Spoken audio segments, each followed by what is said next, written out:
The day has yet to break. The air is cold and humid. The crew is not yet on the stern, but they are not asleep. Everyone's waiting for the captain's order to set the trawl.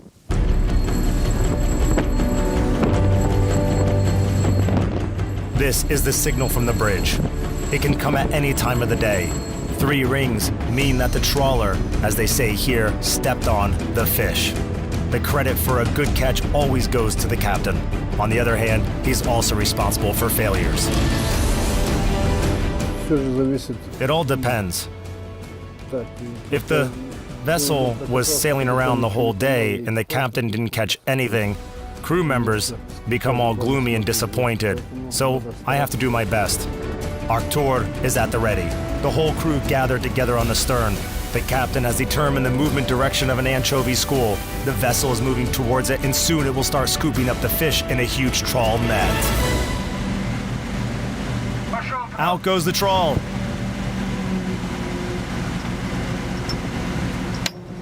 The vessel is swaying hard today. Waves reaching 1.5 meters coupled with a side wind. In these conditions, it's tricky to set the rig at first try. Go right. I did. I took to the right. Go on, guys. I'm starting to drift. Drifting must be avoided at all costs. The port is close, not to mention shallow waters and underwater rocks. And the trawl getting entangled or torn would mean the end of fishing. Hey, it's not working. We're gonna lose the trawl. Up, up, up. Come on. Don't ever do that again. Stop, stop, stop, stop, stop. Pick it up, come on. It came off. Don't just stand there and hook it. I said don't just stand there and hook it. In intense moments like this, discipline and subordination on a civil vessel can compare to that of a military one. The ship captain is the president, the prime minister, the chief justice, and the attorney general. Otherwise, it doesn't work. The captain carries unquestionable authority. If a captain's orders are not carried out, what kind of ship is it? The crew of Artur is setting the trawl with the boat rolling. The conditions are difficult, but everybody understands that they can't let the fish school slip. The work is tough and stressful. The fishermen are in a hurry. If the fish are clustered together close enough, the daily target can be reached in one haul, allowing the vessel to return to port straight away. We want to hit this school on the first try. We've disturbed it already, so it might leap aside, go deeper, or hide it in the rocks. Then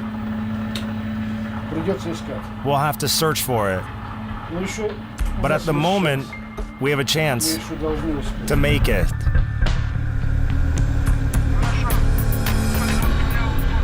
But the attempt to step on the fish school failed.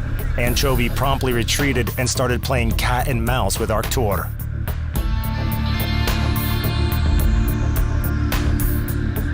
The trawl is hauled onto the stern for another try. Every person is focused to the utmost, waiting for a command from the captain and the trawl master. Out goes the trawl. The long fishing gear snakes out overboard. For the fish to go inside, the trawl has to unfold evenly, like a parachute. Move on. The right one is ready.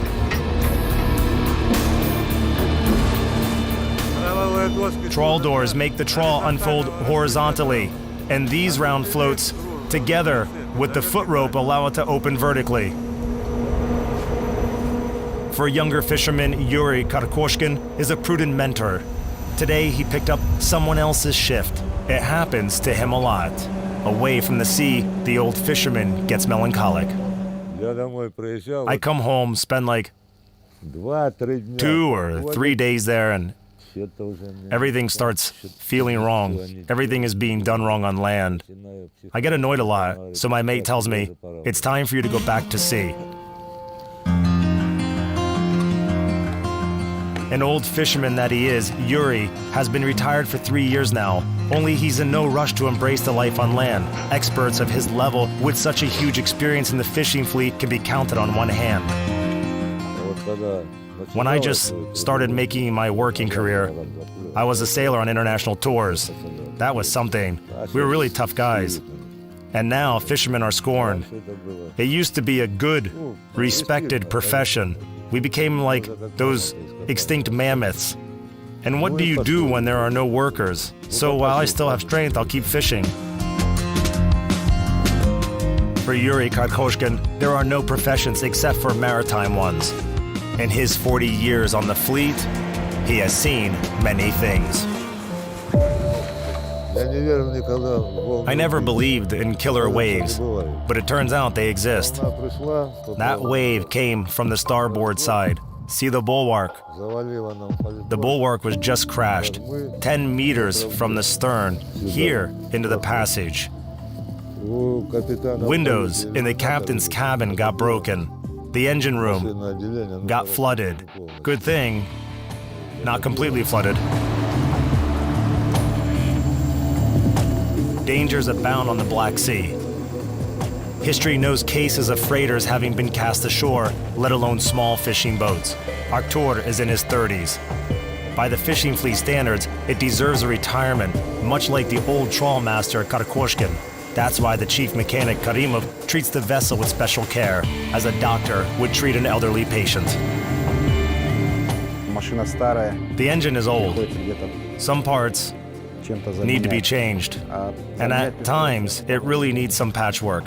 I'd say it's like a self-preservation thing.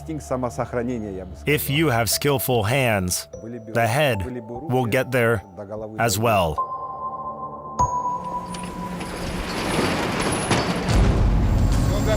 Everything's ready.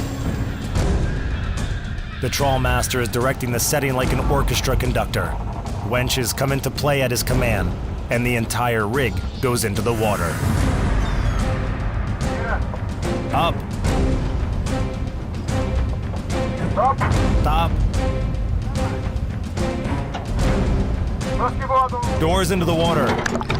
This time, the trawl opened nicely. Everything went without a hitch. The crew is waiting now for 3 rings. That's how the captain would signal of the trawl having collected enough fish. This run is sort of sparse, right? The recording shows a normal run. Hoist up the device, Timur. Hoist up the device. I think it might go over it. Go tell him to hoist it up. Maybe it's just stuck. Well, it seems to be going fine. At least the fish have left the shoal. Now let's see the result. This job doesn't get much attention from the younger generation despite its adventurous nature. It's just too hard. Even among those who are attracted by romantic sea life, few can actually handle it. Those who don't get passionate about it just simply leave. There are a lot of people who come here, work for 1, 2, 3 days, and that's it. They pack their things and leave. They are not okay with this. But it's mostly young people. Young people don't come here. It's over. There's a saying in these parts, how do you tell a fisherman on the street? Easy. It's a person whose eyes are always tired. Lack of sleep. I mean, when you have fish coming, you work day and night. You can't just go to sleep whenever you want. You can rest only on stormy days, when the vessel is on the moor.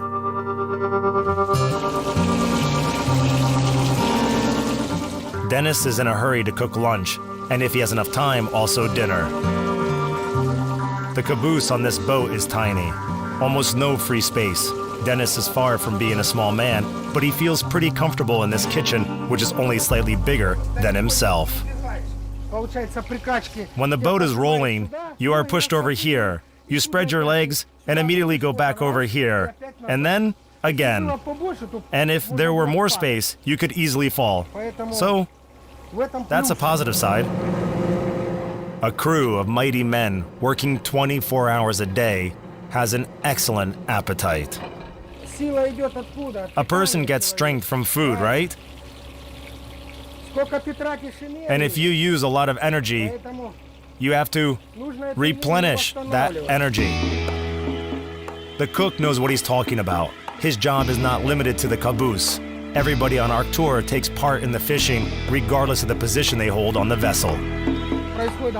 I take care of the cooking in the kitchen and also help out on the deck, setting the trawl, collecting the fish, processing the fish in the hold, and I'm trying to do all of that. So I cook something quickly and off to the deck. Dennis has been on the vessel for just 1 year. Not used to sea conditions, once he almost left the whole crew without lunch.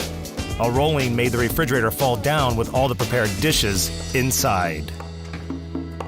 I was sitting on a stool and peeling potatoes when the fridge started sliding. It was horrifying for me. While our tour is trawling, there's time for a quick bite. The meal is fast without any chatting. Time is precious.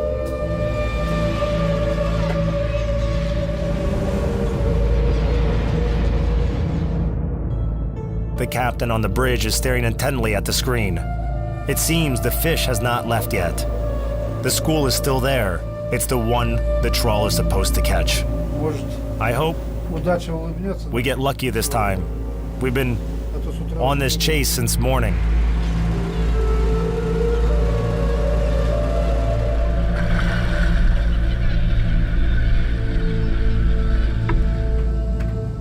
Zapir calls captains of other ships to tell them that he found a nice school. His colleagues immediately start coming to the fishing ground. On land, competitors are never treated like that, but here at sea, it happens all the time. One vessel is not enough to fish through all this area, but when it's 6 or 7 boats, they stay at a distance, take different depths, and share the school.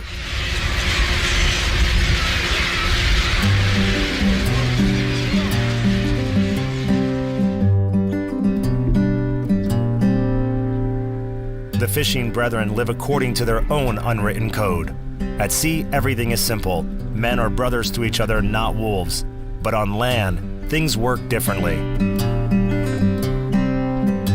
That's why there are so many fishermen among those who have no one waiting for them on the shore. Those who are trying their luck in marriage for the second or even third time. The family life of the old fisherman Yuri Karkoshkin also didn't work out. His ex-wife, kids, and grandchildren have moved to Ukraine a long time ago.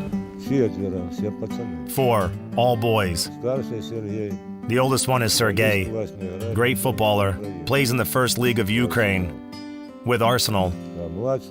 And the youngest one is Oleg. He turned 15 the day before tomorrow. And another 2 are Artyom and Vitaly, 8 and 10 years. I visit them about once a year. This year I went there in February. Next year I'll go again. We talk. Everything is fine, both with kids and grandkids. Grandkids are really feisty. A signal comes from the captain's bridge.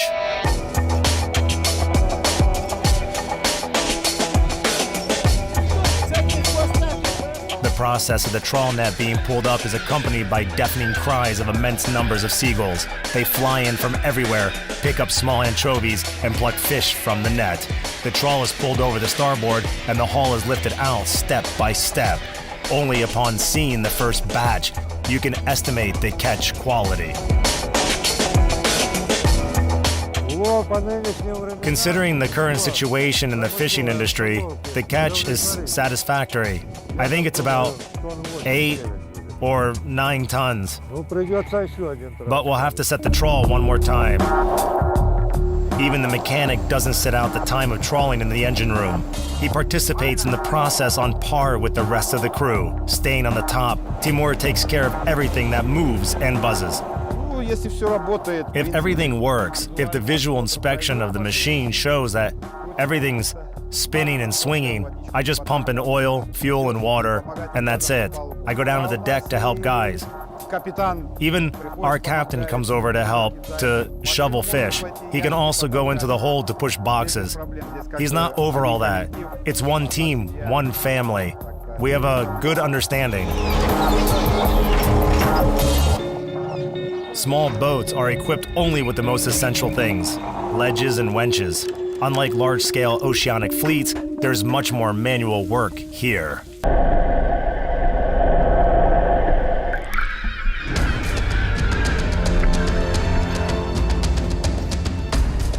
Arcturus trawl can take 25 tons of fish or even more in one go. But it's never unloaded on the vessel all at once. First of all, anchovies are tender. They will get smashed and lose their marketable condition. Second of all that weight can make the vessel careen, seriously endangering it. History knows precedents. A wave came together with the wind of 20 to 25 meters per second, and the boat careened on the starboard side. It was a critical careen. We were close to overkeeling, but we reacted fast, came to anchor, and then we had to drop all the catch on the starboard to set the vessel straight. There were cases when the trawl came up with a deadly catch that nearly cost the crew their lives. Several times, landmines and bombs from the times of World War II were hauled up the board together with anchovies. We pulled up a mine, reported to authorities.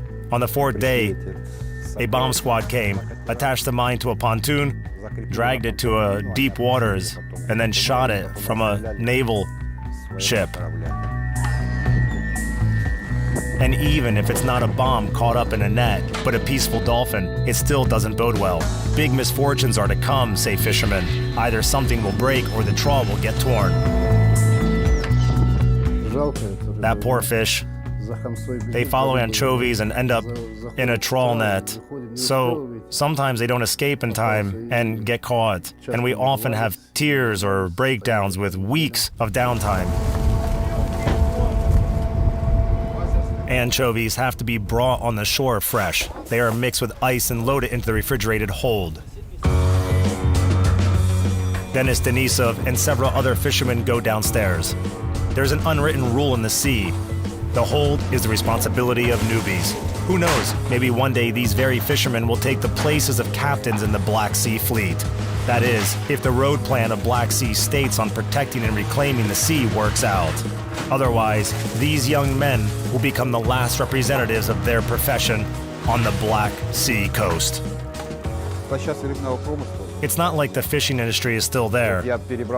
I moved here to the Black Sea from the Caspian. So if it dies out in the Black Sea, I will have to search somewhere in Murmansk or in the Far East. It means migration, and I'm not exactly in that romantic age of moving anymore. Pessimists say in 1 or 2 decades, the fishing industry in this area will no longer exist.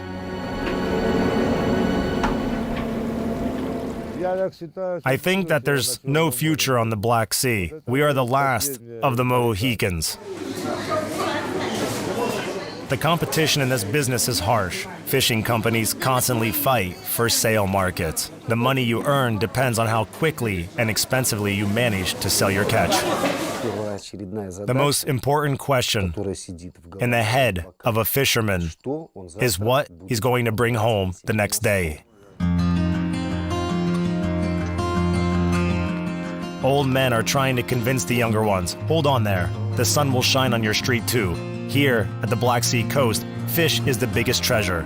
No way people stop caring about it. If I wouldn't have been a trawl master, I would have been an economist. In the fishing fleet, of course. Because you see stuff here, and we were taught well. They taught us economy and fishing industry. Everything's done wrong.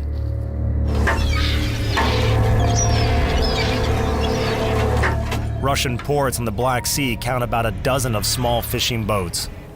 The fleet is undergoing transformations. Within a framework of the Convention on the Protection of the Black Sea, bottom trawl nets are being substituted by more environmentally friendly ones, seines. Meanwhile, fishermen keep working in any conditions, often risking their own health. Just this year, one trawl master had his eye knocked out. A strap ripped in stormy weather and hit him in the eye. So a man is left with one eye now. The youngest son of Sergei, Vanya, is convinced his father is a very brave man. The sea is scary and dangerous, but his father is not afraid of anything. Last year, he was going home, but then a big storm came and they were under a cliff. Their ship stopped there, and they stayed there for 1 week. When I went to Dad's ship, I got really scared. They have 2 ships there, and both of them are rusty.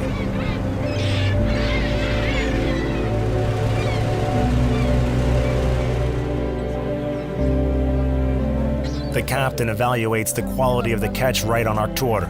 The size and the type of anchovy determine its taste and value. Zapir personally takes a sample, a handful of salt, a bit of seawater, and in half an hour, anchovies are good for eating. A Black Sea delicacy.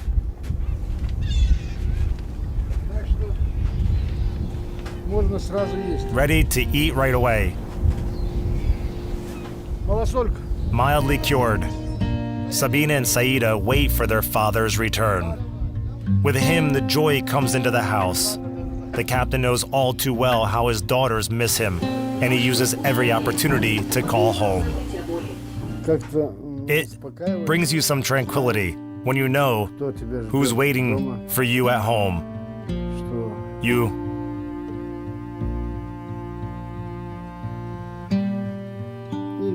look and you call. So you talk to them, look at the picture, and you feel very good. It helps. It helps a lot. His girls, despite being twins, are very different. One is into drawing and modeling, the other one takes sports classes. The captain's family life seems serene, but this truly Caucasian man misses the most important component of happiness: a son. Of course, even kids are asking for a third child. I guess it's his dream as well. Once, my daughter came to me and asked to buy some cabbage, and I'm asking her, what for? And apparently she already talked to her father.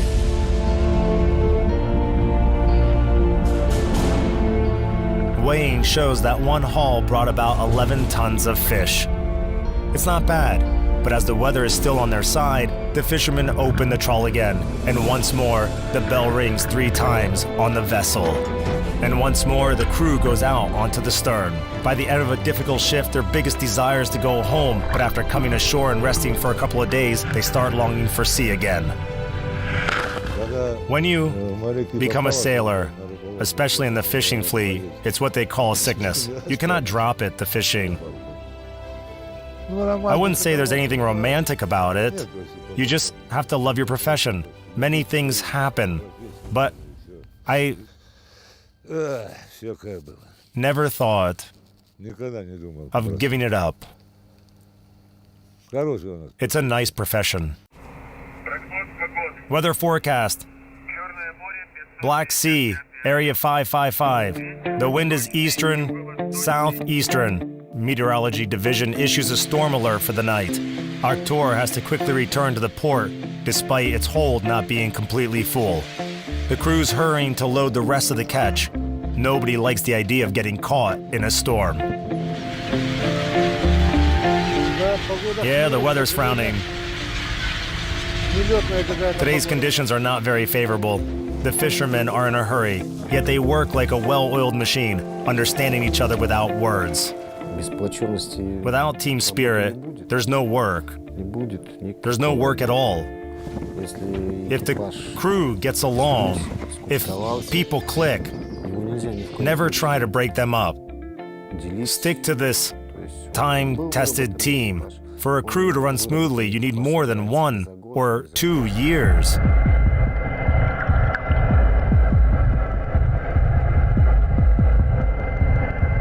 A fisherman spends most of his life at sea, where moments of despair alternate with moments of excitement. And this life away from land polishes the character like water polishes a stone. He used to be a completely different person. From being a completely domineering man, he turned into a more calm one. This work in a group In a big team, it has a good side. All people there depend on each other.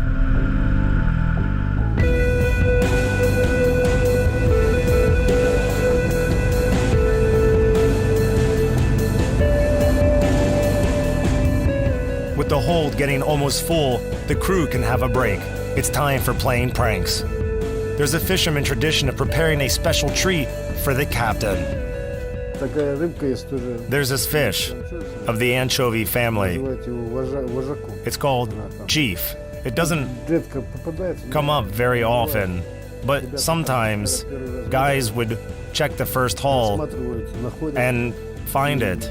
They would tear off its head, gut it out, and still raw, give it to the captain for a snack. That's how the crew plays pranks. Darkness sets over the sea in an instant, the way it happens only in the south. The storm is closing in relentlessly. The wind is getting stronger, making it impossible to set the trawl again.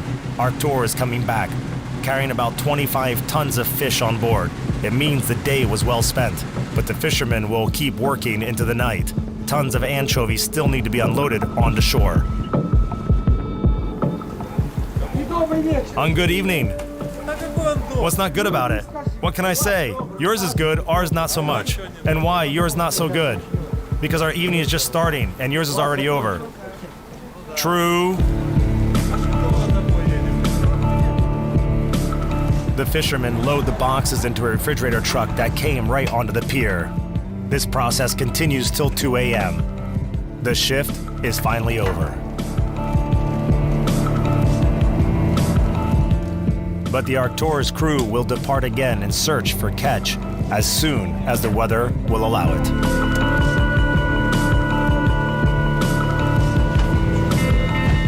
In the most difficult moments of history, the residents of this region were saved by the sea. And as long as the Black Sea is treated with respect, as long as there are still people who care about it, the fishing industry will live too. And that promises well for the market in Temuruk, which has always been boasting anchovy, a swift little fish that tastes like caviar.